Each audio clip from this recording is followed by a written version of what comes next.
Blog Hey, Talk good morning, good Radio. afternoon, and good evening. My name is Geoffrey Semaganda, and welcome to the Action Wealth Show. And you know this show, what I usually try to do is to cover the three fundamentals on how to create wealth. And the company's wealth creation strategies, Action Wealth, that's what we've been doing for the last 15 years. And what we usually do, we try to cover things in relating to the three areas, which is, as you know, you've been listening to this for some time. The first one, obviously, is investing in yourself, how to become the best you can become, because you know how it is. You know, we can become anything we want to become. The only person basically going to stop us is ourselves. And then, but we also know that bills must be paid, so we're going to talk about the business strategies and how to create multiple streams of income, because you never put all your eggs in one basket. And then, obviously, we know it never ends there. We go on to talk about financial strategies, and because there's so many people who are rich yesterday and poor today, because we learn how to make money, but guess what we never do? We never learn how to keep and protect everything that we have. So the show is always about this. It's always an informal show. We talk, we have a conversation with a few people that I believe are quite fun, useful in terms of sharing the ideas and concepts with us. For the last 5 years, you've seen we cover so many different topics, but today is a little special because you meet someone in a very short time, and then you hear their energy and their ideas and their passion and their dreams and goals, and you just say, you know what, I don't want to hear this just myself. I have to share this with as many people as possible, especially when you have so many young people really dreaming to become the best, changing the world and creating some amazing companies and things that basically can impact this planet.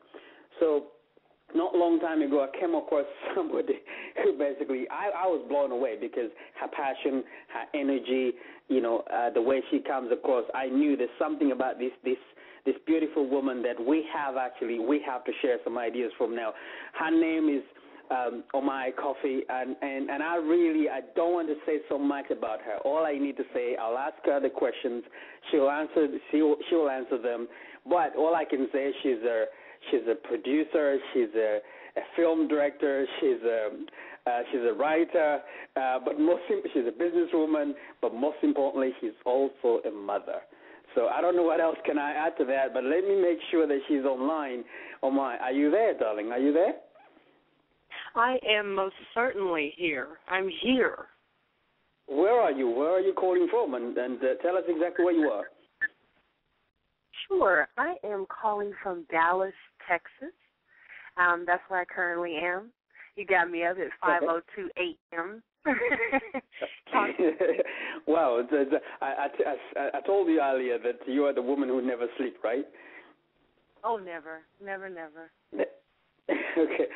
So tell us a little bit about yourself. I mean, now you're a film director, you're a writer, you're a mother. Now, first of all, tell us a little bit about you. Well, in simplicity, I am all of those things. First and foremost, I'm a child of God, and that wasn't necessarily my whole course of action. All my life, I didn't know that about myself, but my mother always raised me that way, But first and foremost, I'm a child of God. Then, of course, secondly, I'm a mother, because a lot of that child of Godness goes to my baby. I dedicate all that to him, making sure he too understands that he is a child of God. And then here comes my onslaught of titles: producer, writer, director, marketing expert. All that stuff comes with the skill level that God has placed in me naturally. So it all goes back around to God. But that's who I've become, and that's who I'm growing into. So where did you, let's talk about the professional side. Which area did you start? You started in film, you started in marketing, which area did you start? What field did you start? The first area that I started in actually was modeling. I stand about 6 foot, so I'm 6'3" with heels on. And so a lot of people, ever since I was a young little girl, I love your smile, you should be a model, you should be a model, you should be a model. Well, they didn't tell me how difficult it was to get into the business of modeling, but the world of modeling was, it welcomed me with open arms. The business of modeling, not so much. Long story short, I got into modeling, At that time, I was going through a lot because I was older than most models. Therefore, I had started very late in my career. I was 28 when I started modeling. Right. So in the modeling world, I was probably about 62. So I started out modeling, and then I went on to acting because between my modeling gigs, I'm like, I can get into some films and some movies. I'm cute, right? Then I got into the entertainment business, and I had to learn the entertainment business as a whole. In the midst of me learning all that business and waiting on my checks for 45 days and 30 days and years after I had done the work, I began to pick up marketing and promotional, gigs. And those marketing and promotional gigs showed me truly what I was. I was a voice. I was an evangelist. I was someone who looked that way for a reason, not to be cute, not to be on the runway, not to be modeling somebody's clothes like a little Barbie doll, but to speak. To speak. And so in marketing and promotions is where I found a very unique niche for myself, and that's where I found a home. That's where I found a home. And then the directing and writing and all that other stuff came to play right after that. Okay. Now, as I was doing a little bit of research, you also produced a film. And what was the film about? I know this one we have to talk about this, but it's really important for my listeners to get the background, to get to know the person they're basically listening to. Because what we're going to talk about is more exciting now. But but give us a little bit more insight. What was the film about? And what exactly you get into this area? I mean, trust me, I know nothing about entertainment.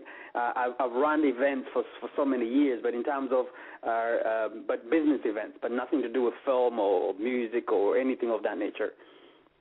Well, it's funny you say that, Mr. Semaganda. You have run a film because a film is a business. I mean, that's what I had to learn, that running a film is running a multi-million or billion-dollar company. And I didn't know that either. I thought it was, ha, ha, ha, laugh, laugh, laugh, cry, cry, cry. I saw the emotional and the sensationalism behind the movie, the artistic value, but I never realized that it was a pure, bona fide, perfect business. So you have been involved. You just haven't been, that's been indirect. Well, long story short, my first film that I produced and directed and wrote for the public was called Manifested. So Manifested was about a man who a woman had faith in and faith to believe that she'd receive. She lied about it for 10 years that she was married, faked the world out that she was married, and then God sends her this man. And by the time she gets him, that's us praying and praying and praying, and then she gets the prayer, she doesn't want it anymore because she's scared of it. But she asked for it, so God sends her a man. So the movie is entitled Manifested. Brilliant. Now, so the modeling career basically stopped, and then you moved into. So for modeling, you moved into marketing, right? From modeling, I moved to acting, then to modeling. Then to marketing. Then to marketing. Because you know what I realized, honestly? What I realized is that that the people in the business who get paid are not the talented people. It's those who create the events and the venues for the talented people. And I started to realize that very early on, that it was an action wealth system within myself that got activated. So I thank you for what you've done, because it's a true thing. And once you realize it and it does get activated within you, you learn so much. So long story short, I began to watch. I wasn't just a model. I always got hired to come work in the office, come to the house because of my brain. My brain just kind of functioned a bit faster than just being on a runway. Long story short, I watched the way that they did their action. I watched the way they did their wealth, and I watched the system of the business, and that's how I was able to learn so much. Right. Now, so it's very prophetic that you have the action wealth system. Now, I want to take you to the area that really excites me. You talk about an expert in marketing, because obviously that will lead us into exactly your main topic. But, tell us a bit about the marketing. What side of marketing do you do, and so let's say I've got someone else there, because maybe that's another call we need to make in the future. But what side of marketing do you focus on, and how do we get to understand about that side of you? Right. Well, the first thing I began to work on in marketing were a young lady by the name of Tawny Devine. She asked me, hey, you want to make some money? And marketing pays a lot of money, folks. But anyway, you want to make some quick money, and it's a significant amount of money. And I'm like, sure. What do I need to do? She said, oh, just go take this product and present it in front of women who are coming through the store. It was a beauty product. I'm like, I can do that. I see people doing that to me all the time. So long story short, she put me on that gig, and I never stopped. Then I began working for McDonald's. Then I began working for Coca-Cola. Then I began working for Vonage. Then I began working for just various marketing campaigns, M&M's, anything you can think of. If it was name brand, I had my hands on it. I was promoting it, marketing it. Hey, M&M has a new M&M. Coca-Cola has a new Coke. My son's name is Dasani. I'm like, I get to market Dasani water. Oh, I had a field with that one. Try this Dasani water. It's a water of life. I gave birth to this child, I know, and that's my son's name, so I had fun with that one. Anyway, I began to market all these big things. I began to speak to people and give them free stuff. Could you imagine speaking to people and giving them free stuff at the same time, making them smile and laugh and happy about something that's new, that's going to come about, that's going to be different, that's better than the former or that's different from the former, giving them an opportunity to experience something new and hear that voice from my mouth? I felt like I was doing the work of the Lord, seriously. And that's where I found my home, and I'm like, models, don't get me wrong, and no offense to all the models out there, but every model knows that most of the time just sit down, be quiet, and look pretty. Yeah. Just sit down, be quiet, and look pretty. Just sit down, be quiet, and look pretty. So that gets in your brain often so many times that you forget to speak up for yourself. You forget to do the business aspect of yourself, and you start becoming their Barbie doll. And that's cute for the visual, but your mentality and your emotional side and your spiritual side begin to suffer if you're really about the business. Now, every time you mention something, again, these kind of interview talks, you're trying to find a message in there. Now, what would be the message, even though this is relevant to our conversation, what would be the message for the young models out there who are in the business right now? Exactly, what would be the few words you can basically give them to do right now? Because at the end of the day, you typed it, we might as well give them some tips. Well, the main thing that I've learned in the modeling industry, in the marketing world, because that's what a model is, it's just a marketing person. It's just one who really necessarily doesn't always speak. I would ask them to speak up, learn the business. When you talk to someone and you're modeling for a designer, or you're modeling for a product or a certain person, or you're doing a commercial, ask who's putting this project on, who wrote this, who's directing this, who's producing this, who's putting this project on, and get to know that person for who they are and their brain. Have fun. Don't get me wrong. Have a great time. And maybe not every opportunity is a chance to speak. I'm not saying that. Sometimes you do need to sit and look pretty and just be quiet and take it all in. Other times you might want to speak up for yourself and learn the business. So I would really advise the women, people, men, children, whoever, learn the business and never, ever go at it alone. Get your family involved. If you don't have any family or supporters, get friends involved. If you don't have them, ask strangers to come and help you, or ask the people who are asking you to model to really help you be you. And don't take up everything that they're giving you and let it become yourself. You still remain who you are. Don't get lost in it, but have a great time in it and learn the business. Use your brain power.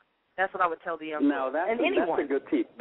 That's a fantastic tip, because at the end of the day, I believe if you do a job, if you're not learning the business side of that job that you're doing, I believe you should get out and try another job. If you learned everything, then move out. If you haven't, then you try. It's so sad. A lot of people can be in business or in a job for so many years, but they don't actually have a clue how that company works, who does what. They just do what they do, and then basically they go home. But let's move on. You tackle on something I think is critical. We mentioned it because I have two daughters, and you have a son. I know this, again, you might stop me if you don't want to go that far, but tell us a little bit. There's a picture I saw with you, and I think that's your son.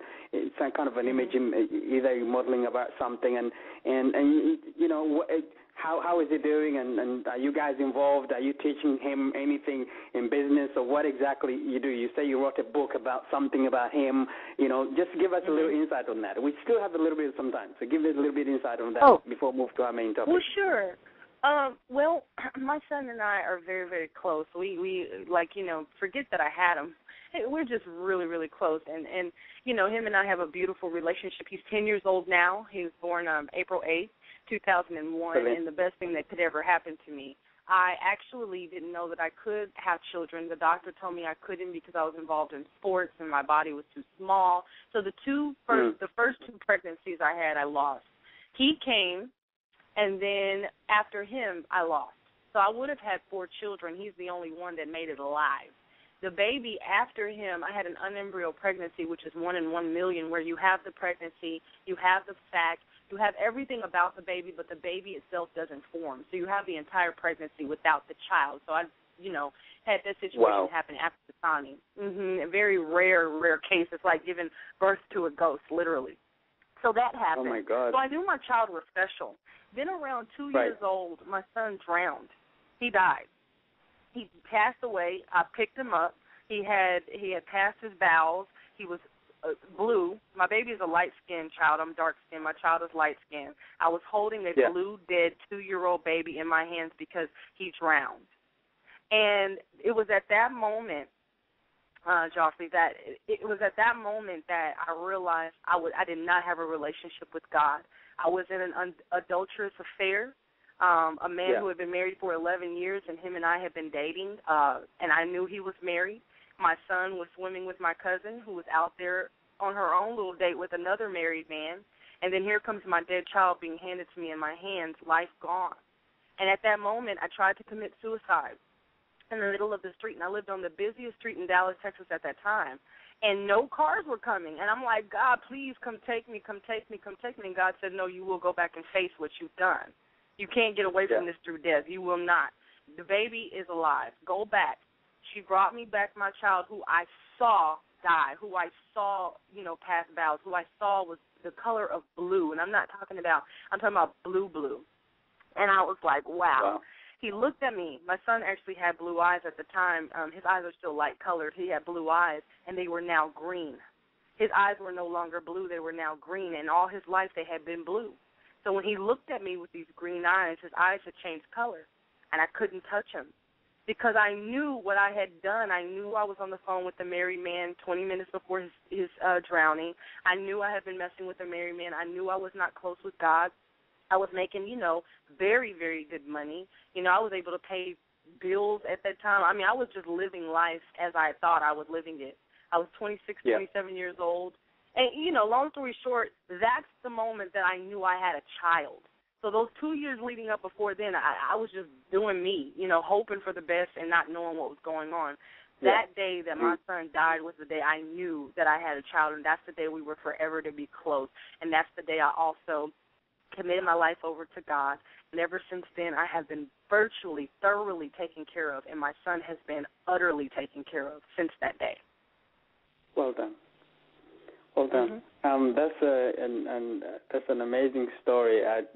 I'm glad you went far. I was not expecting that, but thank you for telling us more a little bit inside about you. And now I need to just phase into what really got me to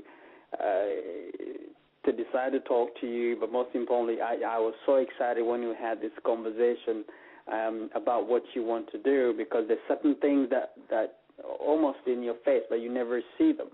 I'm not even going to introduce it. You basically tell us exactly what this crazy idea. I call it crazy because I live in London. In the UK, we call everything crazy. When you hear something as grand and as exciting and supposed to be groundbreaking, we use the word crazy. I'm sure you do that in your ways. But I love it. It doesn't. Exactly I'm good. It is crazy. Yeah. Okay. Well, this is my what I call a Moses moment.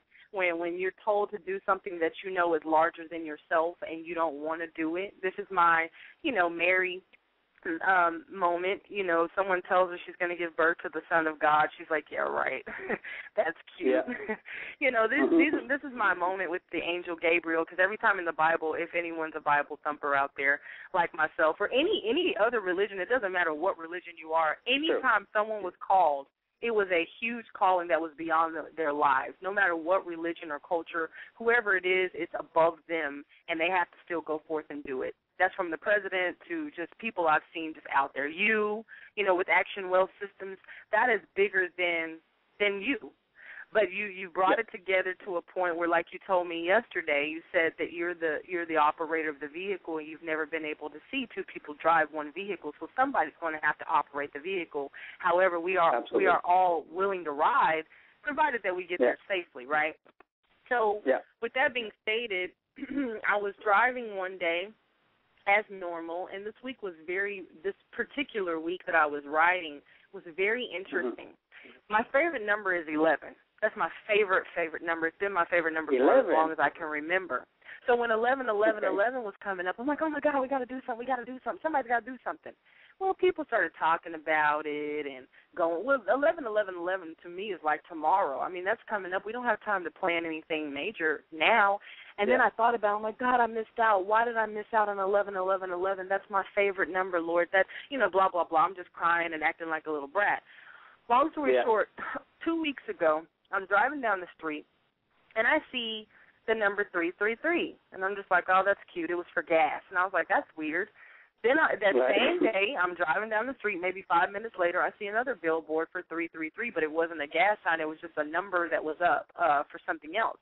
And I was like, God, that's funny. So I'm driving a little bit further, and I look at someone's license plate, and it says 333. And I'm like, okay, this is getting uncomfortable, but that's fine.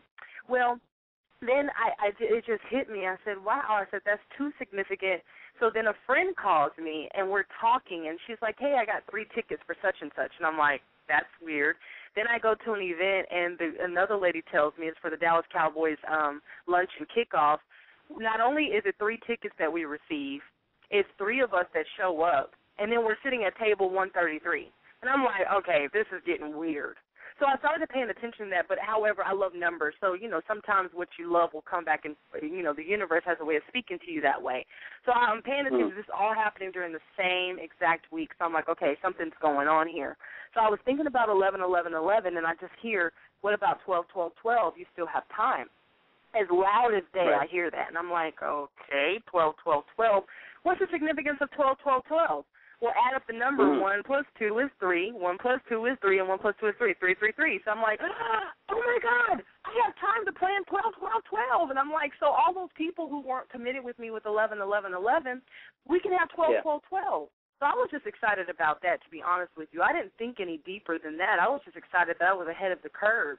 And I'm an African-American person, and I've always noticed that sometimes Black people are behind the curve. We need to get in front of something and make it happen and not be running behind all the time. Yeah. So with that being stated, 12, 12, 12 began to reveal itself to me the more I would talk to people about it. And I just got commissioned. I'm like, oh, my God, have you thought about 12, 12, 12? It's like, no, well, what's the significance of 12, 12, 12? I'm like, does anybody realize that that's the last consistent day in the history of humankind that we'll ever see on the face of this earth ever again? Until they start 0, 0, 0, and who knows when that's going to be. So in life as we know it, 12, 12, 12 will be the last consistent day that we have because, as you can see, that we don't have 13, 13, 13. We don't have 14, 14, 14, and we don't have 15, 15, 15. So it's it. This is it. This is the end of time. This is the end of time as we know it. It's not the end of the world, but it's definitely the end of time and the beginning of a new level of time. So I knew to get involved as much as possible and to gather people like yourself all the way from London, to not be afraid. I didn't know you from a can of paint. We had never spoken before, and I was just commissioned to speak to you about this.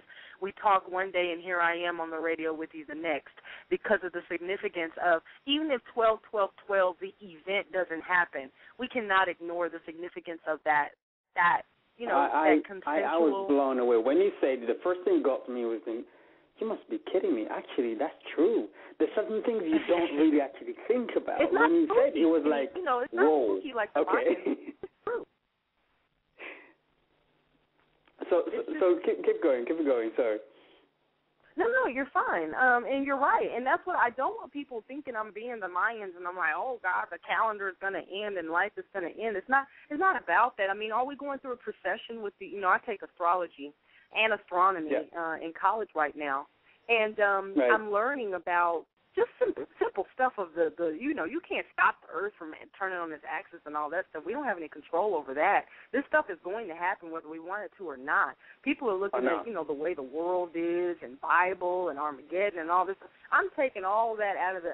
It's not about all of that. And I'm not knocking anyone's religion or belief. What I'm saying is 12, 12, 12, you can't stop it. I mean, it's obvious to your eyeball. It says 12, 12, 12. There's nothing you can do about it. So, anyway, taking the spooky, spiritual, divine stuff out of it, can we please just get on one accord for the last time, please? That's it. That's all I'm asking for. I'm asking for people to get together on one accord just for the last time that we'll ever see some consistency with numbers on the face of this earth, please. I think if you start, as you started communicating with people to wake them up to actually start thinking about the significance of it, then we get it. I mean, trust me, when you said it, it got me straight away. There was nothing else I needed to know apart from I needed to know a little bit more about you, but you know, to hear what else you have to say, and there was a lot of, you know, really great stuff about you. But I wanted just to hear because it was just staring in your face. But I will straight to you. Many people have not thought about it that way. So the quicker the message goes out, momentum basically will go with it. That basically goes out saying. And then you thought about turning this into a big event. So tell us about that. How you plan to make that happen? Right. Well, the only way I can make it happen is through people like yourself, through others. There's no way that I can do it by myself, and there's no way that I would want to do it by myself. So what I thought about with 12, 12, 12, since it's so consistent, was just a simple plan. It sounds simple, me saying it, but then here comes the crazy for the London folk out there. Yes, this right here, what I'm about to say, is absolutely crazy because we don't have a lot of time. But we've been given so much time when you really look at your life. So right now what I'm asking for is the more people, the faster the momentum, like you just said, we can get, Geoffrey. So it's like this is where I'm at. Simple. 12 countries, 12 cities in the United States, and 12 causes. That's just as simple as we can get. 12 countries, 12 cities in the United States, and 12 causes that will be displayed. So you have Dallas, you'll have Dallas, Texas, you'll have Chicago, Illinois, you'll have New York, you'll have, you know, Los Angeles, LA, you'll have London, you'll have Zimbabwe, I hear Zimbabwe, you'll have, you know, Cairo, Egypt, or whatever. You'll have all these people involved, and there'll be not necessarily a head of state because it's everyone's equal. There's no, you know, leader above, but like you said yesterday, there definitely needs to be drivers. Totally agree. Now, but the question is, what if more countries want to come on board? What do? You have 100. What if you have 50 countries want to do the same thing? What do? You stop them because you just want 12? No, we don't. Come on, let's not be crazy. Well, you know, it's so funny that you say that though, because honestly, I would like to say no. Fly yourself to such and such country and go where they're having it at. That's what I would say. But then my brain, that's my wanting it to say 12, 12, 12. That's the human side of me. But if every country wants to do something on 12, 12, 12, isn't that the point? Now, I would hope that these 12 countries and these 12 cities would be the one, but, you know. Describe to that, what does it take for that to happen? And what do you see these events be covering or be about? Right. Well, just imagine New Year's Eve meets the World Olympics, the World Series, a World Championship, or, you know, the Grammys, the Oscars, Prince, you know, William getting married, where everyone comes from across the world to go to this one particular event in history. It's an epic. The word to me that comes to mind is an epic proportionate event that we will have to celebrate with as one. And we all know that most people celebrate New Year's. Some people have New Year's on different days, but in the same token, people celebrate something significant like this. So that's the theory that I have in my head. That's Now this is a big deal, and if you want to make this a global event, this is a big deal. Now, to get people involved, you mentioned about the 12 cities, 12 countries, and 12 causes.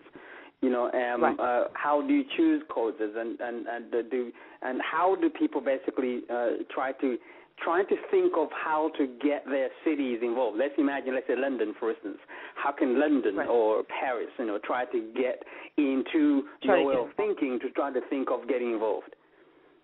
Well, the main thing that I go for, the thing that I've learned to do, was to go where there was influence first. Talk to the influential people, and not me, but us as a voice. Go in and talk to the influential people and let them know we'd like the keys to the city. If they don't listen to us and don't want to be involved with our little event, if you will, then we just go ahead and go forth and make up a way ourselves.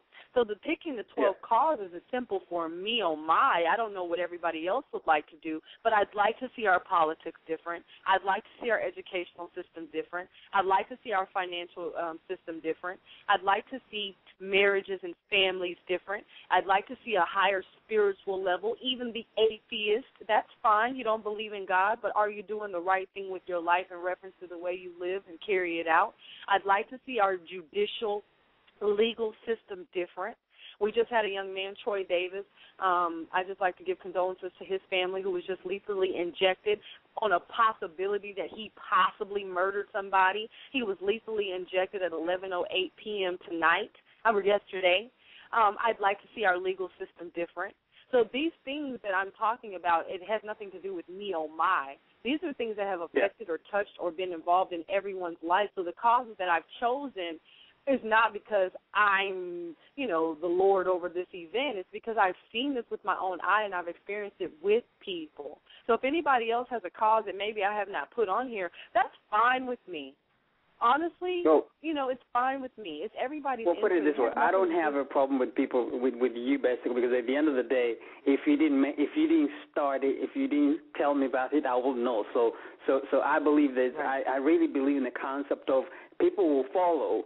People will give suggestions, people will do whatever, but at the end of the day, they have to be basically drivers. So I'm not saying I don't want you to apologize for that. Obviously, the fact of the matter is, if you keep talking, we all will join, we'll follow, because I have my own cause. I've got some things I'm doing personally. There's so many people listening to this. They have their own thing that they do, but when they hear something that as significant, as interesting, and they have to hear somebody the passion behind it, because what you're saying, what makes it real. Just the word having a number 12 means nothing. But the way you're explaining, the way your passion coming through, that's what drives everything for people to say, you know what, I can hear this, I can see this, I can see this happen. What can I do to make it really happen in my city first? But as it becomes the city to city, becomes a global event. So what would you really, in this particular at where we are right now? Let's just. You mentioned some numbers about money. Now, I know that's because at the end of the day, everything has to, we have to have some kind of a target we're working towards. So, this is a big thing. I mean, everything, I live in a world where everything basically costs money. Now, the strategy right now is obviously get everybody involved, but I'm sure you're going to reach a stage of fundraising and stuff like that, and this sort of stuff, they start from a very small amount. Before you know it, it's beyond amount of money. No, I can imagine we're talking about millions and millions of dollars here. So, throw some numbers out and say, okay, this is what we're trying to, so it gives listeners how big these things suppose or will be. And because this is what I'm asking for. Right, and you're right about the financial aspect. I mean, the world we know, no matter what city, country, or state you're in, you need some kind of form of transactional leverage, if you will. Yep. So long story short, $12. We're just keeping it real simple. $12 donations. We're setting up the website now. We have 12 spelled out, the word 12. The word 12 the number 12.com.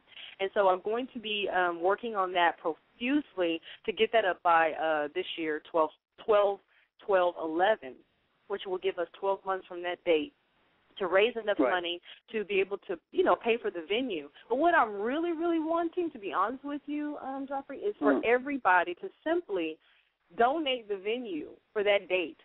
Just seriously. I really don't want to have to pay for certain things, food, water, all that fun stuff. We can get donations from these big 10 corporations and, these huge global corporations. So that's the goal, is to honestly get that type of finances taken care of through sponsorship, through investors. Really what I'd like to see is that 1% of wealth, those wealthy people, that 1% or 10% of the world who has all the money, if you will, to just come up out their pocket. That's just as simple as I can get. Just come about your pockets for this one event. Just stop being rich today for us, for all of us to enjoy this day, please. That's what I'm asking for.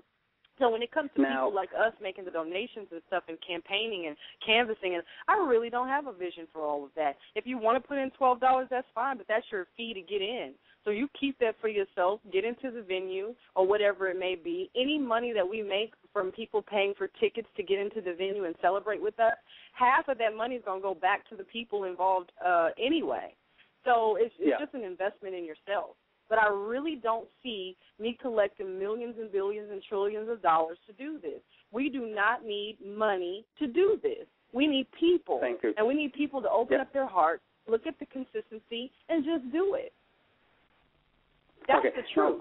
So I don't see us making a whole lot of money for the event. I see us raising a lot of money after the event more so than I do for the event. Okay. Now, let's try to tie into, because you mentioned something important. The wealthiest people out there, basically, they're always looking to, wealthy people do give money. I think the fact of the matter is maybe they give the money in the wrong places, but they give the money they're looking for something in return. I mean, one of the things that we learn when trying to fundraise for charities is that companies asking us what's in it for us. You think, well, you're supposed to give back. Say, no.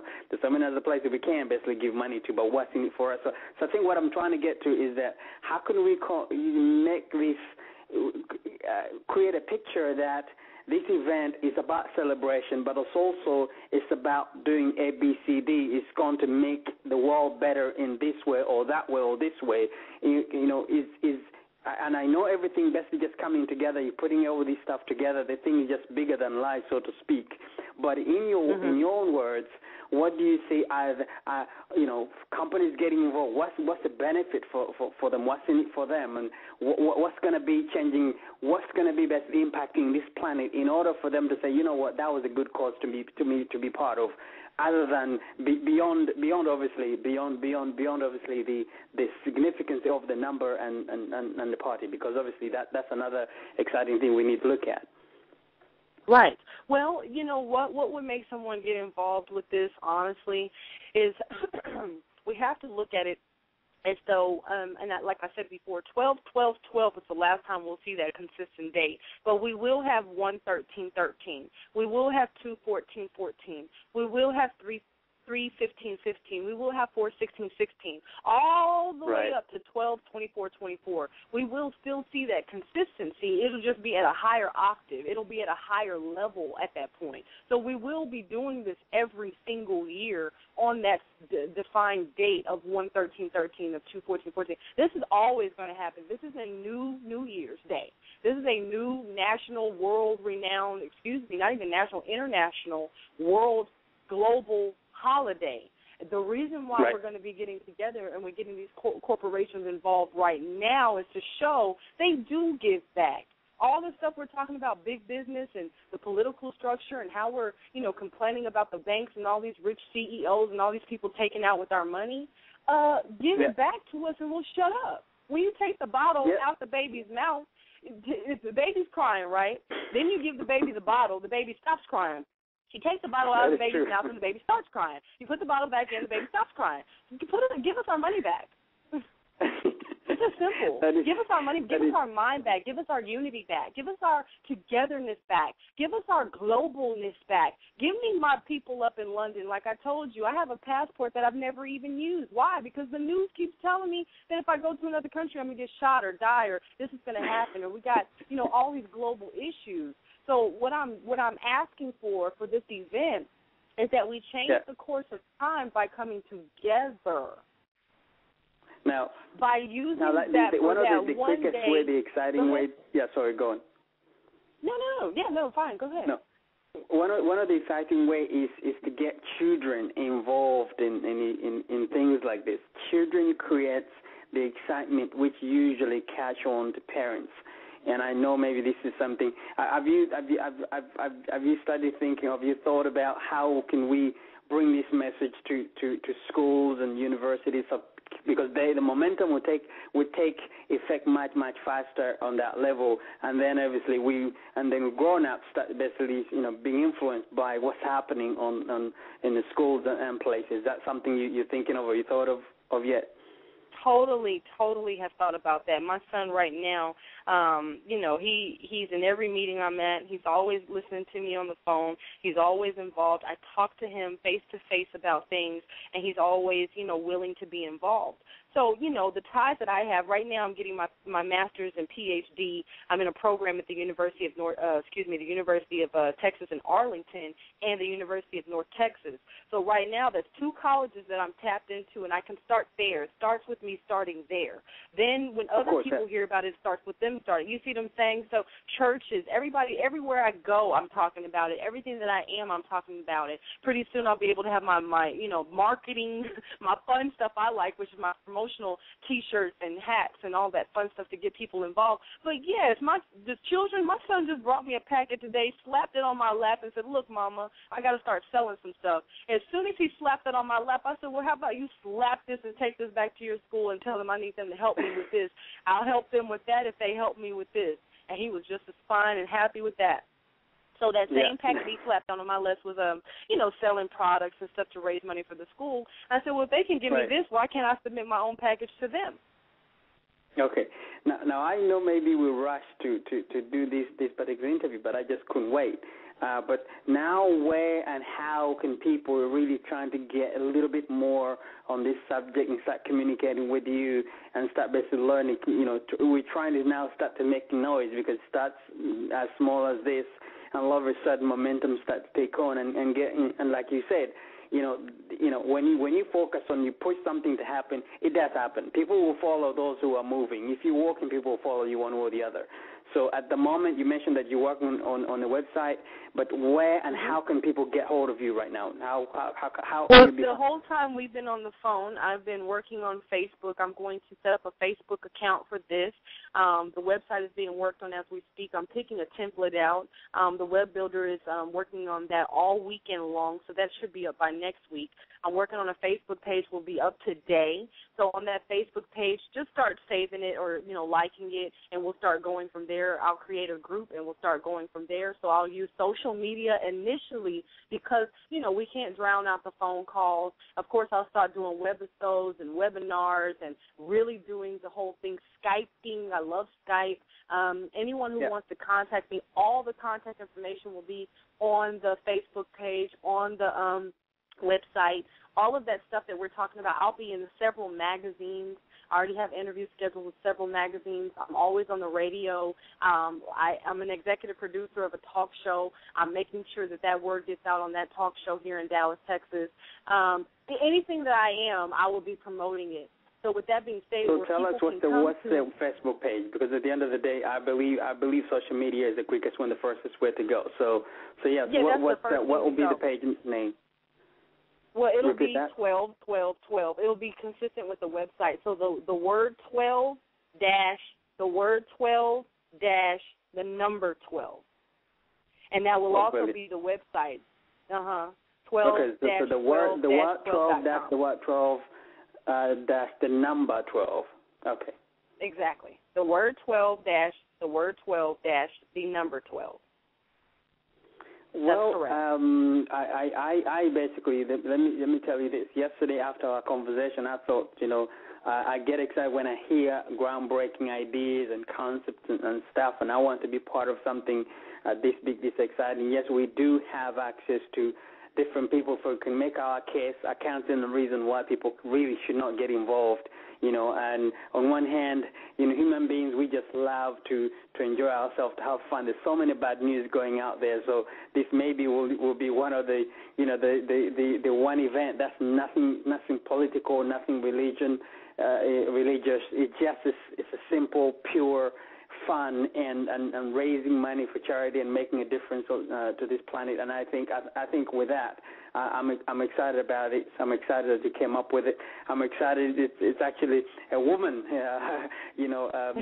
come up with this, because we're very excited about when we about women are basically are more powerful, getting more stronger, more involved in business, which is something I personally I'm excited about you. I'm excited about what you're trying to do, and I think if anybody listening to this can really get involved, that would be absolutely wonderful. But go on, you were saying something. Oh no, you're right, and I'm just saying that you as a man supporting me. I mean, how many times do we see that? Not often. It does happen. Don't get me wrong, and I've been me personally, I've been supported by a lot of males, but we don't see the man saying, okay, this woman has a point. Normally it's like, sit down, like I said, sit down, be quiet, look pretty, but you're not saying that. You're saying, wow, look pretty, stand up, talk, yell, whatever you want to do, let's just do it. Let's just, let me hear some more, because this is very interesting. And it's not coming just from a feminine perspective. I can put my own input in there, and so I just really appreciate you for seeing this and hearing me out. And you could have easily just said, that's cute, that's nice, I'll talk to you later. But you didn't do that. Well, and so I really well, just take my hat off to you. What we usually do at these kind of shows, we send it out. We get some feedback from our listeners. We get what we call question and answers, and we usually have a follow-up call. That'll be question and answers. Okay. It will be like people asking questions. We send them to you in advance, and then we get them answered.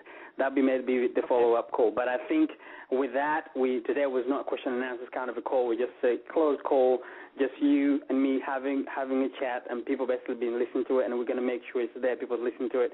And I think if you keep communicating, and if you send me the link for